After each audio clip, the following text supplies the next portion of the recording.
ano, tudo bem com vocês?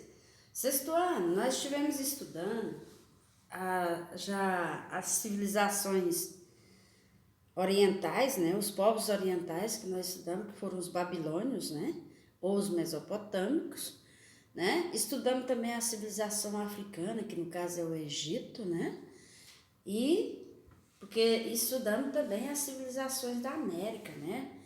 Que são, antes dos europeus chegarem aqui, as três civilizações que são os maias, os astecos, os incas, né? Que nós estudamos, não foram, pessoal? Também nós já estudamos os nossos índios, né? Agora, lembra que nós estamos estudando as civilizações antigas em espaços diferentes. O que é em comum entre elas, né? Qual a diferença que existe entre elas, né? Só que, por exemplo, agora nós vamos estudar três civilizações. Na realidade, eu vou tentar explanar aqui só praticamente duas, né? Que é a civilização do Extremo Oriente, que são o quê? O Japão, a Índia e a China. O Japão não se fala muito, né? Agora a Índia e a China são muito detalhadas. Mas como é sexto ano, né? E a gente, por exemplo, nós estamos em aula não presenciais, eu vou destacar aqui só os pontos principais dessas civilizações, só para você ter uma noção. Que ocorreram em espaço, agora nós vamos para o Extremo Oriente, né? Aí nós vamos observar aqui agora que antigamente os historiadores, né, do Ocidente, onde nós vivemos, onde está o continente europeu, né, os Estados Unidos, esses historiadores, principalmente os brasileiros, eles não incentivavam muito o estudo dessas três civilizações, certo? Alguns falam que era devido ao preconceito, né? Agora o livro que eu vou usar como base aqui é o livro do Mari Smith, Nova História Crítica, né?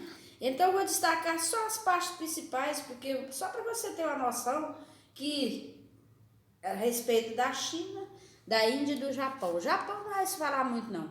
A Índia está aqui, ó. Tá? É uma das civilizações, tanto ela como a China são civilizações milenares. Em sentido de território, diz que o território da China ele é o maior que existe, né? E a população da China, também da Índia, é uma das maiores que existe, tá bom? Só que vamos primeiro aqui na Índia, né?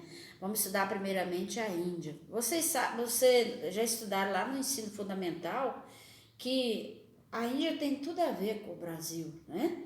E só que fala assim que já que esses historiadores eram tão preconceituosos com relação aos indianos, diz aqui na curiosidade, na grandiosidade dessa civilização, fala que foram o primeiro povo, né, na região da Terra a usar água encanada para tomar banho, né? Viu? Tanto que eles eram avançados. Também foram eles que criaram as galerias de esgoto, né? Que nós hoje usamos, então foi prática deles, invenção o primeiro povo a usar, que levava os excrementos domésticos para fora das cidades indianas, né? E ele diz aqui que a preocupação dos indianos com a higiene sempre foi, como diz, esplêndida, né? Embora hoje muitos achem que os indianos, porque assim como os chineses, eles têm uns costumes diferentes do nosso, né? Mas não cabe nós aqui criticar os costumes dele, né? Nós não somos etnocêntricos. Agora fala basicamente aqui que os indianos, né? Igual as outras civilizações que vocês já estudaram, eles nasceram às margens do rio Indo, né? Onde hoje está o Paquistão. Lá, por volta de 2500 a.C., desenvolveram a primeira civilização de que se tem notícia da Índia, né? Havia cidades naquela época com 20 ou 30 mil habitantes e casas construídas com tijolos cozidos, viu? E diz que é povo atrasado, né? Agora diz que por volta de 1500 a.C., os indianos, né? Ou melhor, foram invadidos pelos invasores arianos, né? Então você observa, assim como aconteceu no passado, sempre esses povos sofreram invasão de outros, né? Então diz que os arianos montados em cavalos, né? E com armas de ferro, ó, naquela época conhecia, dominaram todo o território da Índia, tá? E devido a isso a Índia sofreu uma fusão da cultura ariana, né, dos povos dominados. Veja aqui, ó, mais à frente, aqui nessa imagem, para você observar aí, que ela também é conhecida como a civilização regadio, né? Observe aqui, ó, na imagem, esse aqui é o rio Indo, né? O rio Gange, ó, um rio muito famoso deles lá. E para eles esse rio aqui é sagrado, ó. E a cidade, como vocês observam aí, ó, foi construída em volta do rio, ó. Que lindo.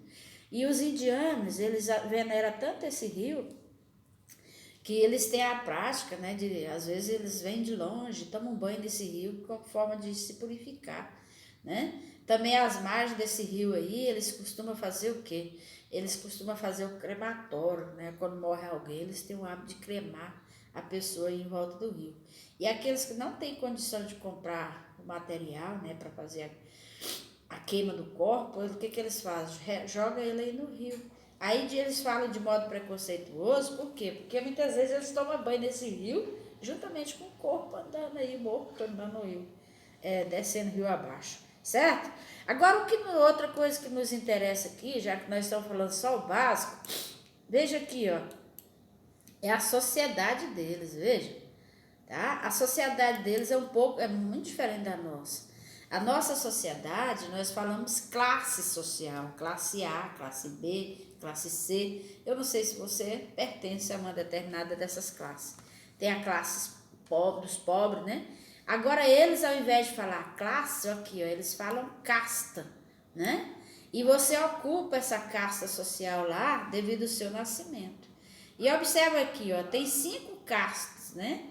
Só que tem uma que nem faz parte da casta aqui, ó. Aqui no topo está quem? Os brahmaneses, olha aqui, ó.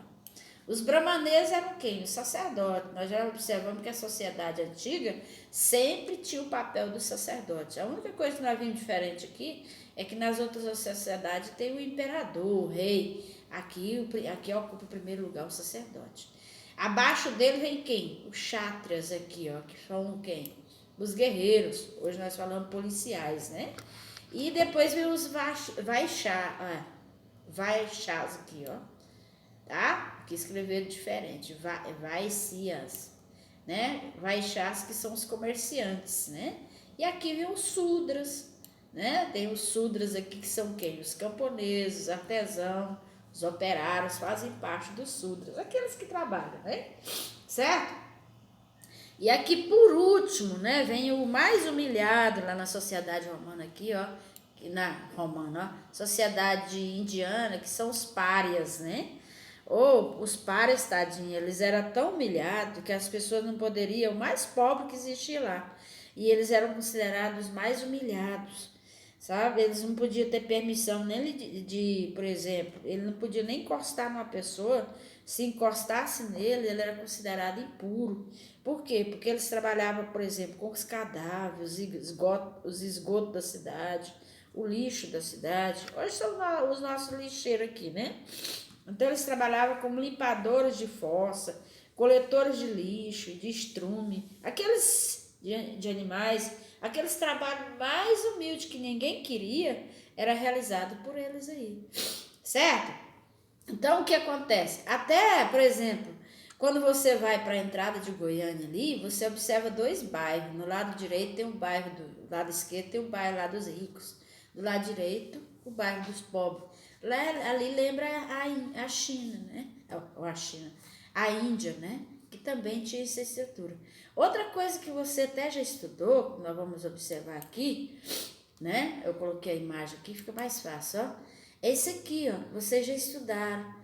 Todas essas civilizações antigas, que vocês já estudaram, o Egito, a Mesopotâmia, por exemplo, os povos da América, vocês já estudaram que eles adotaram esse modo de produção aqui, ó. Essas civilizações do Extremo Oriente, que é a Índia que nós estamos observando, a China também tinha esse mesmo modo de produção. Vocês lembram? As terras pertenciam aqui ao Estado, só que lá na Índia nós vimos que quem era o dono das terras? Eram os nobres que eram os donos das terras, certo? E aí davam as terras para os camponeses moravam e produziam nas terras e dava parte da produção ao Estado aqui, certo? Só que tem uma coisa aqui, diz que o Estado ele foi criado para organizar as obras de produção, igual nós vimos no Egito. E aí o que acontece? Os camponeses pagavam pelo uso das terras de duas formas, ó, dando os tributos ou parte da produção e trabalhando em obras públicas. Se eles precisassem construir algo, eram os camponeses que iam trabalhar. Então essas duas civilizações, o modo de produção é esse aqui, é o modo de produção asiático, né? Certo? Entenderam? Aí, ó. Lembra que vocês já estudaram o que é modo de produção? É a forma como o homem se organiza para produzir os bens dele, né? O que ele precisa e também prestar serviço, né? Um exemplo que nós lembramos de prestação de serviço são os médicos, os advogados, são prestadores de serviço.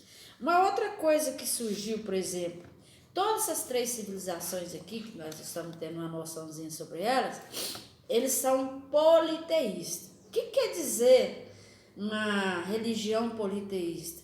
Eles acreditam em vários deuses, tá? Agora, uma coisa que vai mudar aqui, que, por exemplo, a religião principal dos indianos, eles são hinduístas, né? E, por exemplo, os hinduístas, eles têm vários deuses lá, que eles veneram, né? E os hinduístas, eles acreditam na reencarnação, tá? O que é reencarnação? Nós, como cristãos, eu que sou cristã, não sei você, a gente acredita na ressurreição. Ou seja, eu posso morrer, né? E depois eu posso ser ressuscitada, a mesma pessoa, né? Eles já ao contrário, né? Principalmente, lembra dos párias que nós vimos aqui vamos voltar lá na sociedade? Lembra dos párias aqui? Peraí, aqui fica mais fácil. Aqui, ó, vamos lá nos párias aqui, para você entender que esse aqui, ó, os párias, tadinho, né, eles aceitavam, chama karma, né, eles aceitavam o karma deles, ou a condição social deles, não reclamavam, né, não fazia. Lógico que alguns historiadores falam que a sociedade indiana, ela é repleta de revoltas sociais, né, porque numa estrutura dessa aqui já era revolta. Então, mas diz o seguinte, esse historiador que eu estou falando, que é o Mary Smith, que nele, os pares aqui, ele não reclamava do seu karma, da sua condição social, porque após a morte dele haveria o quê? O elevador social. Ele poderia, segundo eles, morrer e ser ressuscitado aqui, ó, na casta dos brahmaneses, ou nas castas dos kshatras, dos vaixás ou do sudra, entendeu? Por isso que muitas vezes ele aceitava a condição social, porque acontecia isso.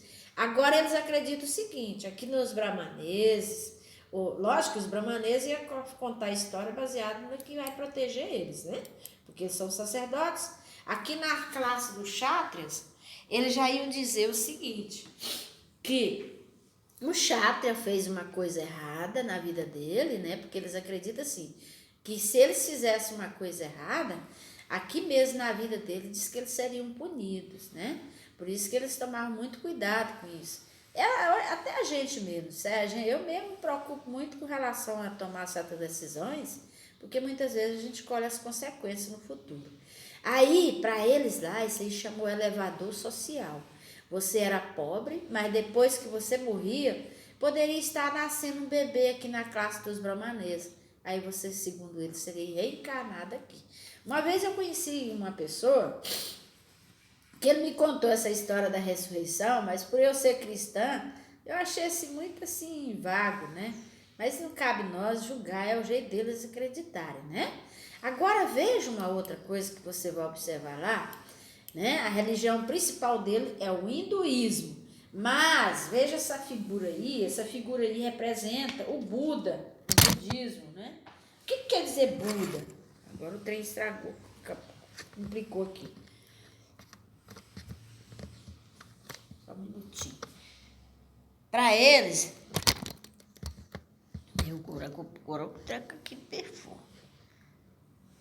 Deixa eu ver aqui, vou fazer aqui, só um minutinho aqui.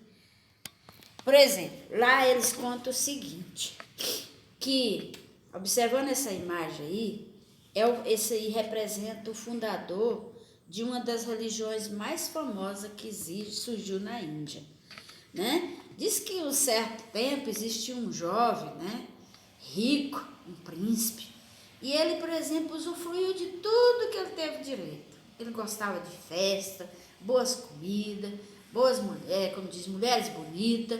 Então ele aproveitou de tudo na juventude dele. Só que diz, quando a pessoa vai chegando aos 30 anos, é a idade da pessoa se amadurecer, né? Aí o que aconteceu com esse príncipe? Um príncipe chamado Siddhartha, que aí representa o príncipe Siddhartha. Aí diz que o príncipe Siddhartha resolveu abandonar a vida luxuosa dele, né? A vida de luxo, e sair pelo mundo, né?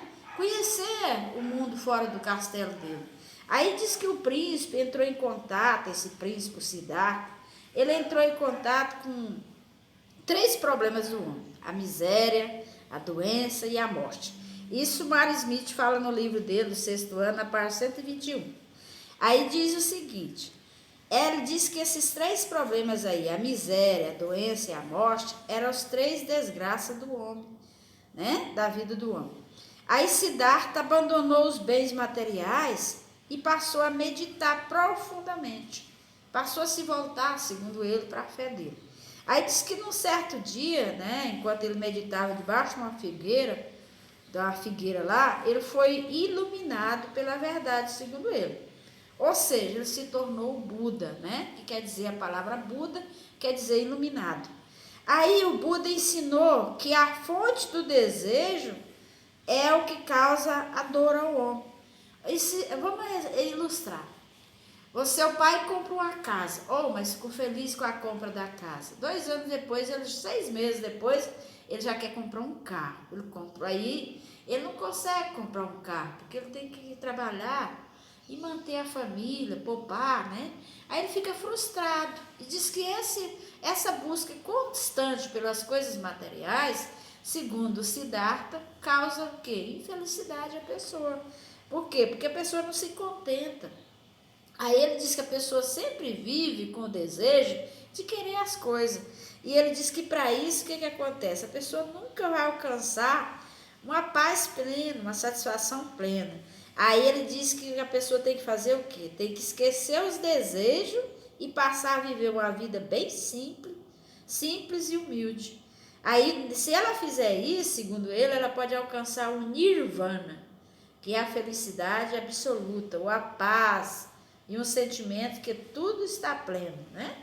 Só que depois da morte do príncipe Siddhartha, quando ele morreu, os discípulos dele passaram a espalhar os ensinamentos dele. E esse ensinamento dele passou a ser chamado de budismo. O budismo, ele não cultua, segundo a fonte que eu estou pesquisando aqui, ele não cultua nenhum deus específico, né? Agora, hoje, embora ele nasceu na Índia, né?